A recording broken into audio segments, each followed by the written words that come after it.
Conjuro-te, pois, diante de Deus e do Senhor Jesus Cristo, que há de julgar os vivos e os mortos, na sua vinda e no seu reino, que pregues a palavra, instante a tempo e fora de tempo, corrijas, repreendas, exortes, com toda a longanimidade e doutrina, porque virá tempo em que não suportarão a sã doutrina, mas tendo coceira nos ouvidos, amontoarão para si doutores conforme as suas próprias concupiscências.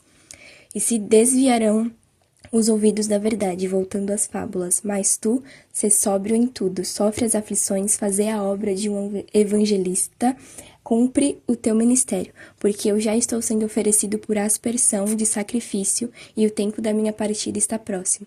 Combati o bom combate, acabei a carreira e guardei a fé. Oi gente, tudo bem? Bom, voltamos aqui com o canal depois de um tempo e hoje, provavelmente você já sabe porque você clicou nesse vídeo, mas hoje começa a série de estudos sobre quem foi determinado personagem. Hoje no nosso vídeo a gente vai falar sobre quem foi Timóteo. Ele é, em disparada, um dos meus personagens preferidos e eu me identifico muito com a história dele. Vamos conhecer? O aparecimento e a primeira citação do nome de Timóteo é nas cartas paulinas, que levam seu próprio nome, 1ª e 2ª Timóteo.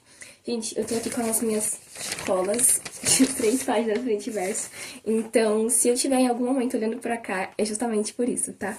E o vídeo talvez fique um pouco mais longo do que o normal. Paulo, como conhecemos, e futuro protagonista de um dos vídeos desse quadro, realizava após a sua conversão viagens missionárias pela Ásia. Em uma dessas viagens, provavelmente na primeira viagem missionária, Timóteo se torna um membro fiel e discípulo de Paulo, no seu chamado vocacionado. Da cidade de Listra, onde Paulo também conhece a avó e a mãe do próprio Timóteo. Paulo se interessou com a sua vocação e o amor que Timóteo tinha à palavra e a Jesus, que foi ensinado pela sua avó e pela sua mãe. Timóteo, ele era jovem e, como eu disse, ele aprendeu com a sua avó e com a sua mãe as coisas que ele tanto era apaixonado por Jesus, né? Pelo próprio Jesus. Listra, a cidade natal de Timóteo, para a gente ter uma localização melhor, ela era da região da Galácia, atualmente território da Turquia. A sua mãe, ela era judia, convertida ao cristianismo, e seu pai, de Timóteo, era grego. Timóteo acompanhou Paulo na sua jornada missionária, um amigo próximo de Paulo, chamado até como filho na fé. O jovem se destacava nas suas habilidades de liderança e proatividade, posteriormente escolhido por Paulo para liderar a igreja de Éfeso, principal cidade da Ásia. Timóteo é o destinatário das epístolas de 1ª e de 2ª Timóteo, que foi escrito por Paulo, inclusas no Novo Testamento na Bíblia. A carta de 1ª Timóteo, ela é a primeira das epístolas pastorais, ou seja, assim chamadas por serem dirigidas a ministros com o propósito de instruí-los no governo e na administração da igreja. Escrita por Paulo após a liberdade de sua primeira prisão. Foi dirigida a Timóteo para instruir e também para animá-lo, porque o jovem era de caráter sensível e retraído, portanto, inclinado a deixar e afirmar a sua autoridade dada por Jesus. De forma geral, o tema da carta de 1ª Timóteo é as qualidades e os deveres do ministro cristão e a sua relação com a igreja. É lá também que inclui sobre as características de um diácono, características de um pastor, é lá que está incluso, é em 1ª Timóteo que está citando exatamente sobre isso. Se eu não me engano, 1ª Timóteo 3, capítulo 3. Em conhecimento de Paulo sobre os líderes de caráter errôneo que se infiltraram na igreja de Éfeso. Então, Timóteo recebe essa carta para justamente entender e o que ele deve fazer, um direcionamento justamente para como lidar com esses líderes doidos que estavam no meio da igreja.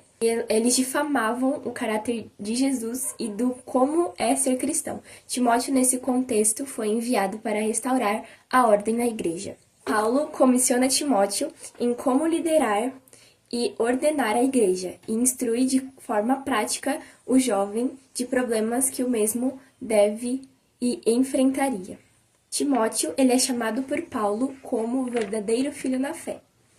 Paulo, em toda a epístola de 1ª Timóteo, ele alerta Timóteo os problemas, e não só de caráter espiritual, mas também moral e social, que ele enfrentaria com os membros daquela igreja. Paulo novamente incentiva e traz à tona a importância da oração, que é uma coisa que ele sempre destaca na maioria de suas epístolas. Os falsos líderes, eles eram briguentos, tinham mulheres ricas que estavam transformando o culto em desfiles de moda. Sim, é nessa carta que Paulo fala sobre as mulheres na igreja, e é importante afirmar e destacar que é designado somente para aquela igreja como doutrina, e não uma doutrina universal. Timóteo, ele é orientado para ensinar uma doutrina que siga 100% o que foi falado por Jesus, ou seja, a doutrina cristã, para que um dia possam ter destaques em cargos. É designado também a Timóteo, ensinado pelo próprio apóstolo Paulo na carta, para ele designar e colocar pessoas, líderes cristãos com que tenham um caráter muito bem apresentado, como eu falei para vocês, em 1 Timóteo 3. Pastores irrepreensíveis, que sejam homens de uma mulher só, enfim, ele descreve várias características de como deve ser um bom líder dentro da igreja. Já a carta de 2 Timóteo, no período que foi escrita por Paulo, uma perseguição aos cristãos se levantou, instigada por Nero. Paulo foi preso por sua influência no meio cristão. A segunda epístola a Timóteo é o último registro conhecido de Paulo antes da sua morte. Paulo, ele necessitava e ele chamava e convidava a presença do seu filho Timóteo, rogando por uma visita.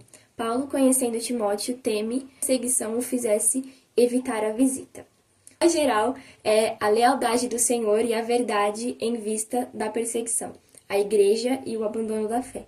Todas essas características são citadas em 2 Timóteo, segunda epístola de Paulo a Timóteo. Não se sabe ao certo a diferença de anos e de tempo que foi escrita 1 Timóteo e 2 Timóteo.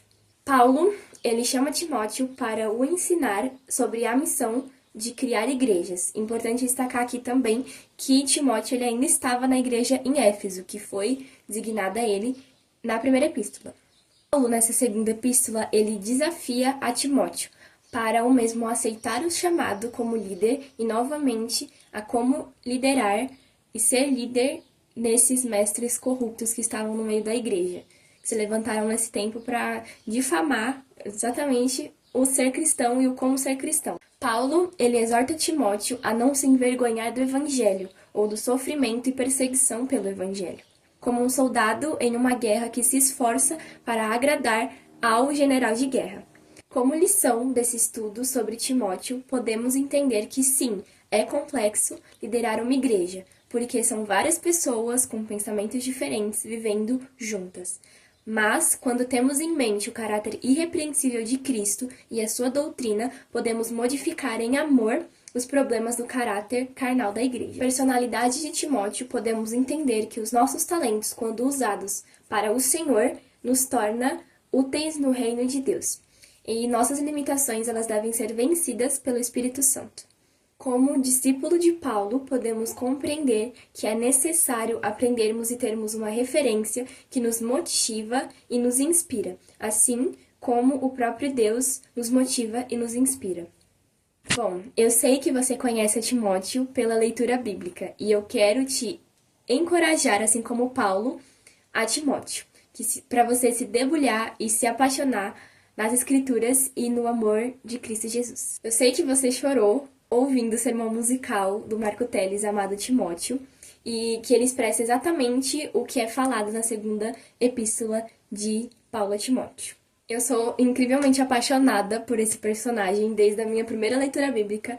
Eu lembro que a primeira vez que eu li Timóteo, eu fiquei simplesmente apaixonada, falei assim, meu Deus do céu, como assim, desde a minha primeira leitura. Então, quando falaram na caixinha, Sofia, fala sobre Timóteo, eu falei, meu Deus, vou falar sobre o meu maior crush dentro da Bíblia. Mas eu gosto muito desse personagem, em particular, como ele largou toda a sua juventude para justamente servir dentro da igreja e para justamente se debulhar em amor a Cristo. Então isso é incrivelmente apaixonante, de verdade. E com base nesse breve estudo que isso aqui para vocês, eu faço uma pergunta que é para quebrar o coração aos pés de Jesus. Você está disposto a viver totalmente entregue ao Evangelho?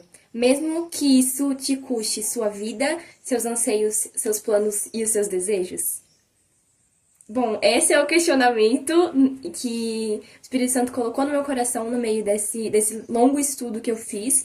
Eu passei muito tempo estudando porque é muito bom estudar a palavra, principalmente a Bíblia. É um dos melhores estudos que a gente pode fazer. E que o seu coração possa estar totalmente disposto a viver esse chamado que é não se envergonhar do Evangelho. Amém? Até o próximo estudo!